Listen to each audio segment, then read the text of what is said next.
This doesn't make any sense. Not everything does. Ultimamente eu tenho preferido esperar passar a estreia daquele filme tão aguardado para conseguir ir no cinema com calma, num cinema um pouco mais vazio.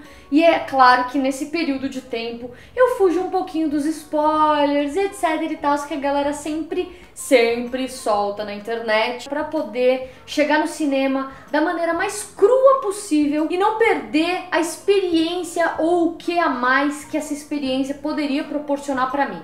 Que eu até já mencionei aqui no canal várias vezes que eu tô fazendo isso agora. Inclusive esse é o motivo pelo qual não tem mais tantas análises de trailers aqui. Mas, independente disso, eu vim aqui falar de Doutor Estranho hoje. Sim, cara, é o melhor filme da Marvel, talvez, quem sabe. Ouvi até umas pessoas falando que esse seria, talvez, né, óbvio, o primeiro Oscar da Marvel.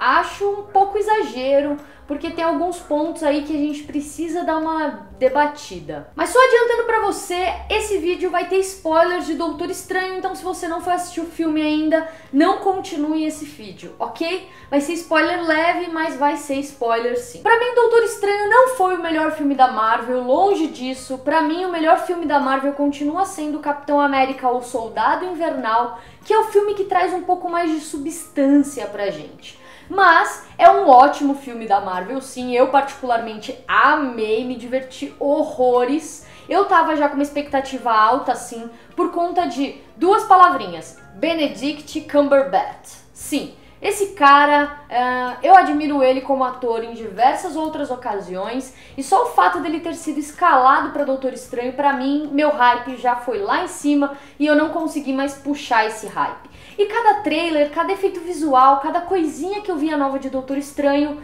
eu não conseguia me conter e eu queria gritar pro mundo que Doutor Estranho seria o melhor filme da Marvel. É sim, mas um filme que traz aquela fórmula Marvel de sucesso, com efeitos especiais que eu não preciso nem sequer mencionar pra vocês. Mas eu acho que o grande quê do filme, com toda certeza, foi o Benedict. O Benedict, pra mim, como ele tá exatamente igual ao do Robert Downey Jr. São os caras que nasceram para aquele papel. Mas o Benedict, se a gente for parar para analisar o ator como uma pessoa e tal, como um ser que comanda toda essa essência do personagem, é óbvio que o cara nasceu para fazer um cara rico, arrogante, super egocêntrico e etc e tal, como ele se dá muito bem com Sherlock, não é mesmo? Mas vou confessar pra vocês que ver ele atuando com a roupa de Doutor Estranho, cara, é maravilhoso. É um negócio que nós, fãs de quadrinhos, a gente olha e a gente fala,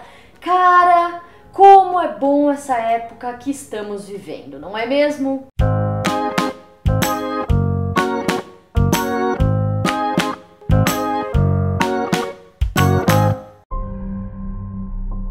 Doctor Strange. You think you know how the world works? Fala galera, eu sou a Bá, esse daqui é mais um Cuscuz e sim, eu ainda estou mudando de cenário o tempo inteiro e pode ser que isso continue. Mas voltando a falar de Doutor Estranho, uma das coisas muito interessantes que a gente viu, na verdade duas coisas muito interessantes que a gente viu nesse filme e que eu preciso mencionar. A primeira delas é a Joia do Infinito no olho de Agamotto. Sim, finalmente agora, a gente na verdade já sabia que isso ia acontecer, né? Mas agora nós temos confirmados por A mais B que o olho do Agamotto é uma joia do infinito e é a joia do infinito do tempo. Contanto que o final do filme, já adiantando essa parte que eu iria comentar de qualquer forma, o final do filme que é muito bem resolvido e tem um final bem lógico, que justamente mexe com o tempo, e eu achei maravilhoso isso. Diferente de outros filmes que também seguem a fórmula Marvel de sucesso, que às vezes deixaram um final meio a desejar, eu particularmente adorei o final, acho que fechou um ciclo ali do personagem, mas voltando um pouco para não comer as bolas e perder a ordem das coisas, acho que toda a estrutura que foi construída com o personagem, o fato dele ter essa dramatização, entre aspas, porque é óbvio, como é a fórmula Marvel de sucesso, toda essa dramatização ela é cortada com algumas piadinhas pontuais. Eu achei o nível de piada ali razoável, e a construção toda desse personagem, ou seja, desde o momento em que ele era um médico de sucesso, super arrogante, super egocêntrico, o centro do universo, etc e tal, até ele sofreu um acidente, como tudo isso foi levado e como ele foi aprendendo tudo isso. A segunda parte muito importante desse filme que eu acho foi a questão de não termos um vilão muito bem elaborado, porque eu particularmente achei mais um vilão fraco da Marvel. Acho que até o ponto mais crítico do filme, sim, porque não é um vilão que você vê muita motivação ou que tem muito o que falar, mas é aquilo. Esse lado específico tem um ponto positivo e um ponto negativo, que seria o quê? Não o Dormammu, acho que é assim que se pronuncia o nome dele, o vilão que é o nosso querido e eterno Hannibal Lecter, não é mesmo? Da série. Ele tá ali meio avulso e ele resolve fazer um negócio e tal. Então assim, ele como vilão específico não esperava mais. Não acho também que teria como abordar muito mais profundidade daquele personagem. E ele é um vilão assim, tipo, ele é o mensageiro do vilão master, entendeu? Mas mesmo o vilão master, ele ainda tem um propósito. Então, assim, foi uma coisa que não é um jeito certo de se fazer, mas pro momento específico não acho que tenha sido pior, que já foi feito também. Mas uma coisa muito boa que a gente vê relacionada com o vilão é o Mordo. Sim, o Mordo, quando ele foi anunciado que estaria presente no filme do Doutor Estranho, eu particularmente achei que ele seria já o vilão. Porque o Mordo, ele é o vilão do Doutor Estranho em diversos quadrinhos, coisa que eu até já comentei aqui no canal várias vezes.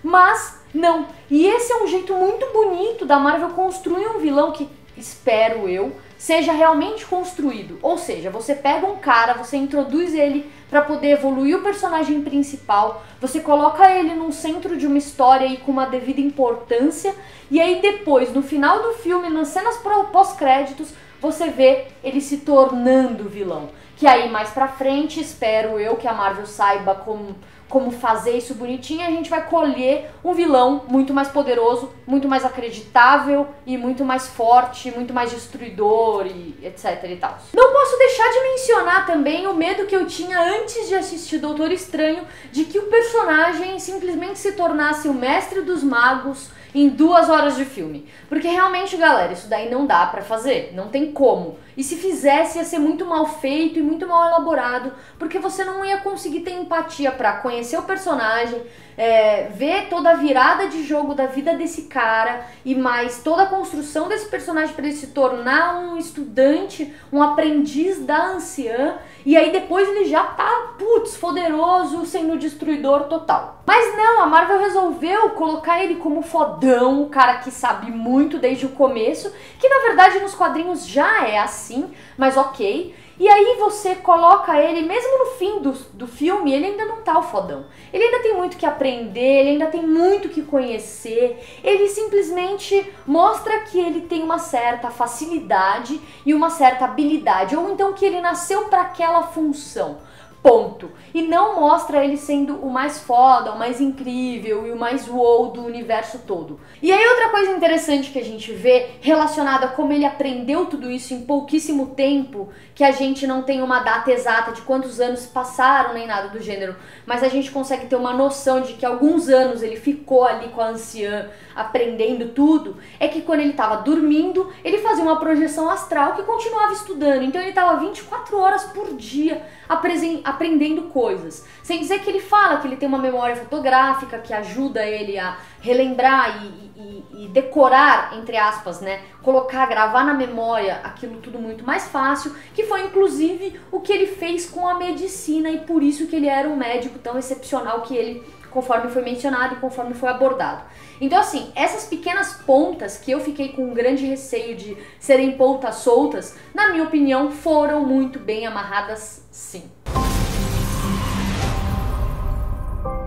What if I told you the reality you know is one of many? O último filme de super-herói do ano esse ano foi uma paulada, né, galera? Vamos concordar que a gente teve Guerra Civil, Batman vs Superman, Deadpool, Doutor Estranho agora, Esquadrão Suicida, 50 zilhões de filmes. Foi um ano ótimo pra quem é nerd, não tão bom pra quem é tão crítico assim quanto a gente, que acaba desenvolvendo essa habilidade de olhar as falhas com maior facilidade, mas Particularmente, Doutor Estranho me agradou muito e eu só não consigo ver muito essa interação aí enfim, né, dele com o universo todo da Marvel, não sei. Mas achei muito interessante também uma ponta que eles fizeram ali, a Dimensão Negra, ser exatamente igual a dos quadrinhos.